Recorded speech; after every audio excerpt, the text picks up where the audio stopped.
Akibat berang minta cerai, suami bunuh kerat dan buang badan isteri di dalam hutan. Kes pembunuhan paling kejam apabila penemuan cebisan mayat manusia yang dikatakan telah dikerat kepada 8 bahagian. Individu terbabit dipercayai telah menjadi mangsa bunuh dan ketika ditemui, keadaannya tidak berpakaian serta anggota badannya juga tidak lengkap. Mayat tersebut dijumpai orang awam di Kampung Ladang Krobong, Melaka dan pihak polis masih menyiasat kes tersebut. Sementara, suspek telah direman oleh pihak polis. Berikut adalah kronologi kes ini. Kronologi yang pertama, penemuan mayat berselerak dalam semak. Hasil siasatan awal mendapati kawasan tersebut merupakan sebuah hutan berkeluasan lebih kurang 300 meter panjang di dalam perindustrian Krobong. Mayat tersebut dijumpai oleh seorang lelaki Melayu ketika sedang membuat kerja memotong rumput dan kemudian terbau sesuatu yang busuk dan apabila didekati, saksi terlihat beberapa keratan disyaki tubuh badan manusia. Malah, hasil pemerhatian juga, keratan mayat dijumpai tidak sempurna di mana tiada bahagian kepala dan tangan mayat ditemui. Disebabkan itu, unit K9 telah membantu mengesan bahagian badan yang lain dan hasilnya mereka menemui 2 bahagian kemaluan lelaki dan perempuan. Namun, pasukan forensik telah menandakan beberapa keratan serta cebisan mayat untuk mengambil DNA di tempat kejadian. Kemudian dihantar ke unit perubatan forensik Hospital Melaka bagi tujuan postmortem. Kronologi yang kedua, geram isteri minta cerai. Hasil soal siasat dan bantuan polis Singapura mendapati suspek mendakwa telah berlaku pertengkaran dengan mangsa, iaitu isterinya yang berlaku di Batu Berendam, Melaka. Pertengkaran berpunca apabila rungutan mangsa berkenaan keluarga suspek yang cuba menghindari mangsa. Suspek memberitahu mangsa bahawa itu bukan penyebabnya, namun mangsa masih bertegas dan bertindak melemparkan hadiah ulang tahun yang dibeli keluarga suspek untuk mangsa. Disebabkan itu, pasangan suami isteri ini bertengkar dan mangsa bertindak memukul suspek.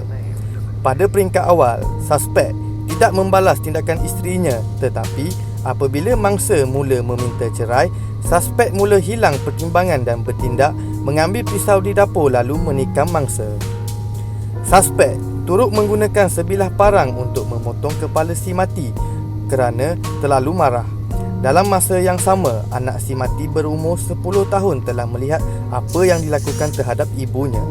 Kemudian, suspek mengatakan dia tidak tahu apa yang dia lakukan, namun bibir anak lelakinya itu sudah dipotong dan terbuka, malah ada kesan tikaman di belakang badannya.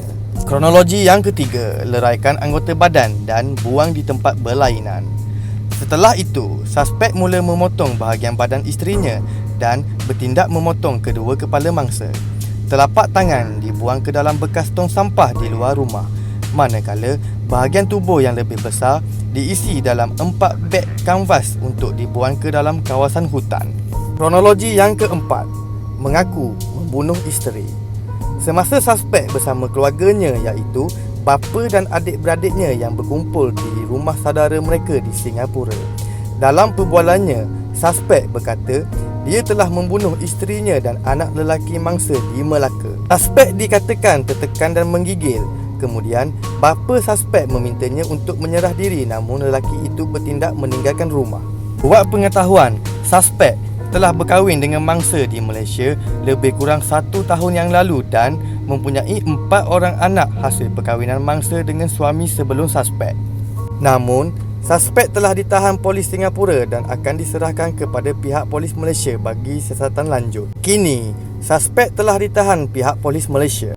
Pihak polis telah menahan seorang lelaki warga Singapura bagi membantu siasatan kes pembunuhan setelah menemui 8 bahagian tubuh mayat manusia yang dipercayai dibunuh. Malah, polis turut percaya lelaki tersebut ada maklumat berkaitan kes berkenaan yang disiasat mengikut Seksyen 302 Kanun Kesiasaan kerana membunuh. Ketua Polis Melaka, Datuk Mat Kasim Karim berkata, siasatan awal mendapati mangsa dipercayai dibunuh di rumahnya di Taman Merdeka Jaya berdasarkan kesan darah dalam sebuah bilik.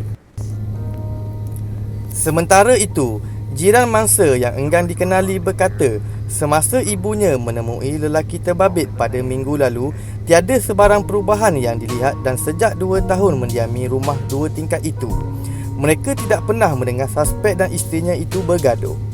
Menurutnya lagi, hanya sesekali sahaja pasangan itu dan 3 anaknya balik ke Melaka kerana suaminya bekerja di Singapura. Walau bagaimanapun, diharap kes ini dapat diselesaikan dengan baik dan pembunuh dikenakan hukuman yang setimpal. Semoga roh mangsa dan anaknya ditempatkan di kalangan orang yang beriman. Al-Fatihah. Sekian, terima kasih.